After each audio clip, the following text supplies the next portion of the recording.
For this whole month of October, I'm going to be talking about the trip I took last year to Japan and the 2 credit cards I used while I was there, as well as 2 cards I could have used or wish I used while I was there. I'll go over some of the places that I visited, but these videos will be more of how to maximize your credit cards and rewards and everything with the cards that you have while you go to Japan. With it being a foreign country, it's a little different than the points that you would earn here. So I want to be able to help you all to know the best ways to be able to maximize your points and your rewards while you are in Japan or possibly other places in the world. But this will be more of a first-hand experience for myself, knowing that I've been there, as well as a learning point for me to be able to do better next time. And just for clarification and everything, this was before I really got into travel and learning more about it with credit card. So this was me when I was just team cashback. Right now I'm trying to get to more of a hybrid position of being team cashback and team travel, but this was all before team travel, so I was all cashback. So the credit cards that I use aren't the best credit cards out there for everybody, but for cashback users, they would fit perfectly well and I think will work great. Just to give you some warning, so if somebody out there says, oh, those are the worst travel cards to use anywhere you go, this is strictly for it being a cashback card, no annual fee card. So it's not going to be like the American Express Platinum card or the Capital One Venture X card that we're going to be talking about, but it's going to be about some no annual fee travel cards that you can use. And this will be a 4-part segment that I'm going to be talking about. I'll be talking about 1 credit card in each segment, and the other 2 cards I'll mention in 2 other segments. So it'll be a 4-part series altogether. And it'll help to cover things more specifically for what I did in Japan, but these things could also work for other places in the world as well. So let's get started. So the first card that I used while in Japan was the Bank of America Travel Rewards card. And actually, before I get into that card, I actually tried to apply for the Capital One Saver One card and I was denied.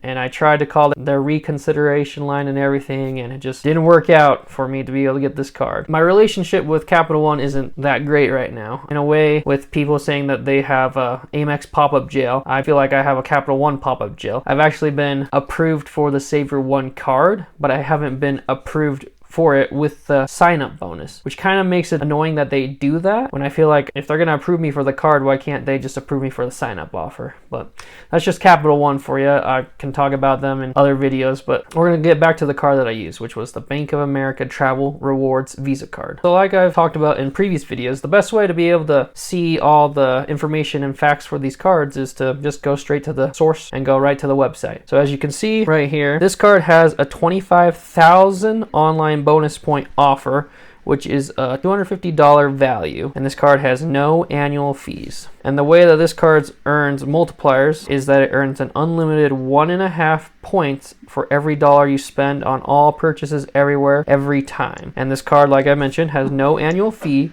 and no foreign transaction fees. Though this card is considered a travel card to Bank of America, it doesn't really have any travel benefits or anything like that. You're not going to get the travel protections, the travel insurances, the hotel credits, the travel credits, or anything like that, really. Really, I think it only is a travel card because there's no foreign transaction fees on the card. But for someone who didn't want an annual fee on a credit card and was just looking for like a cashback card, this was great for me. And as we look farther down, we can see that it's unlimited points, like it mentions right there. You get 1.5 points back, like we talked about, for every dollar you spend on all purchases everywhere, every time, and no expiration on your point. You also get a low introductory APR offer of 0% for your first 15 billing cycles and for any balance transfers made within the first 60 days of opening your account. Like we mentioned, there's no annual fee and no foreign transaction fees. So this card, it says right there, while earning points to use for a statement credit to pay for flights, hotel stays, vacation rentals, baggage fees, and also at restaurants, including takeout. So the way that you can only use the points is for statement credit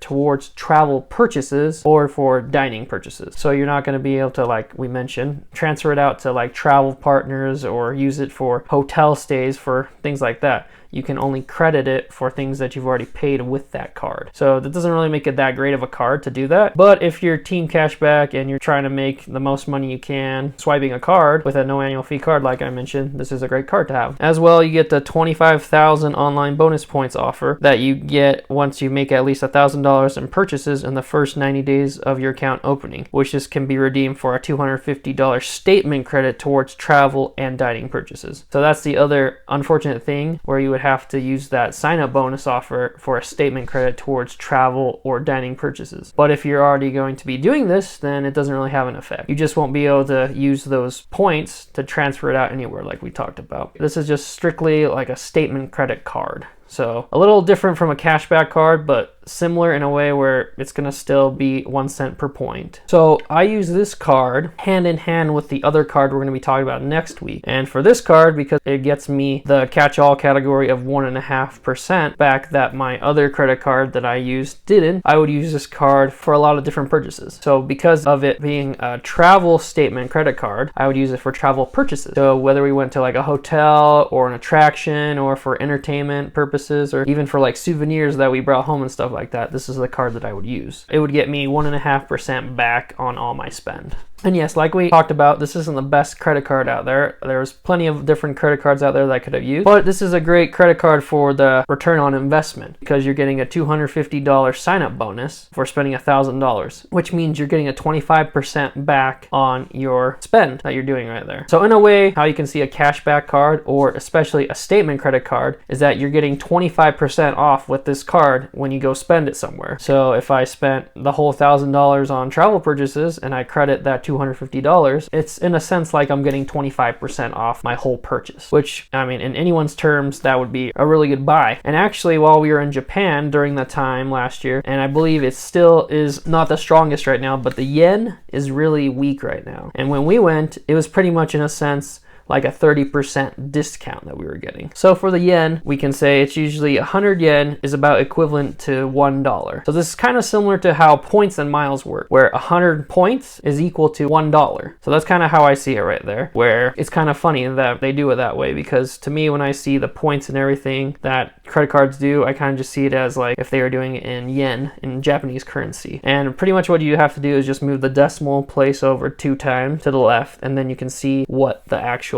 amount would be about in dollars. So 100 yen is about equivalent to $1. So at the time that we went, it was actually about 70 yen was equal to $1. So that made it like a 30% discount that we were getting. So we were getting even more for our spend over in Japan. And it might have got us a little carried away with it being a lot cheaper for us to be able to do that. But that's also another thing to note and make sure to look at when you're going to travel somewhere, to see how the dollar is compared to the place you're going, if it's stronger, if it's weaker. If the dollar is weaker than where you're going, then you're going to be spending a lot more money than you planned on spending. If the dollar is stronger than where you're going, then you still might be planning on spending more than you were, but you'd at least get more worth for your money. And that's an important thing to look at as well, not just what cards to use, but also how strong the dollar is or any other currency that you're using compared to the place that you're going to. But yeah, so this was like the card that I used for purchases like at Legoland in Japan, Universal Studios in Japan, for the mall, for souvenirs and things like that, and just all those different types of things. Like I mentioned, this isn't the best credit card out there. There was a lot better credit cards out there. Even the Capital One Quicksilver card is very similar to this card, where the Capital One Quicksilver earns you 1.5% back unlimited as well.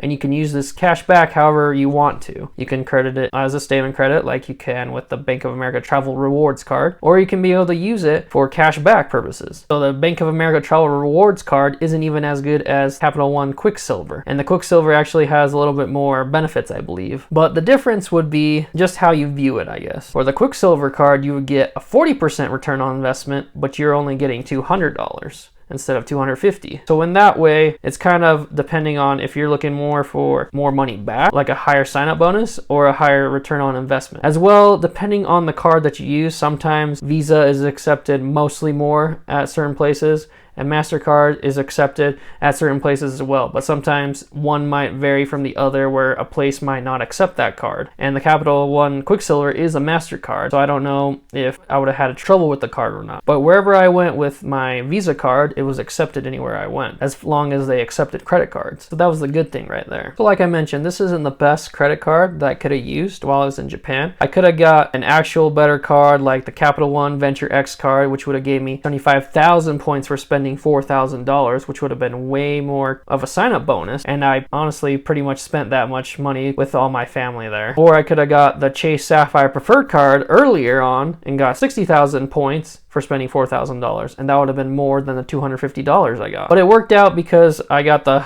elevated sign-up bonus for the Chase Sapphire Preferred that I probably wouldn't have got if I would have signed up for it last year. And like I mentioned, this was before I was focused more on travel credit cards and everything like that. So though I could have done it differently, I think how I did it, I wouldn't have changed it at the time. Just because I was able to get this credit card and the next credit card that we'll talk about next week and be able to combine them together and get a lot of cash back from combining those two cards together. So what's your opinion on the Bank of America Travel Rewards card? Is it actually a great travel card, or is it kind of subpar and not very good? So like I said, it's not really a travel card compared to other travel cards. It worked for what I needed to do with it, especially having a no foreign transaction fee on the card. And if you haven't already, like and subscribe and hit that notification bell to stay updated on my future videos. And if you want to see the next credit card I use, check it out up here.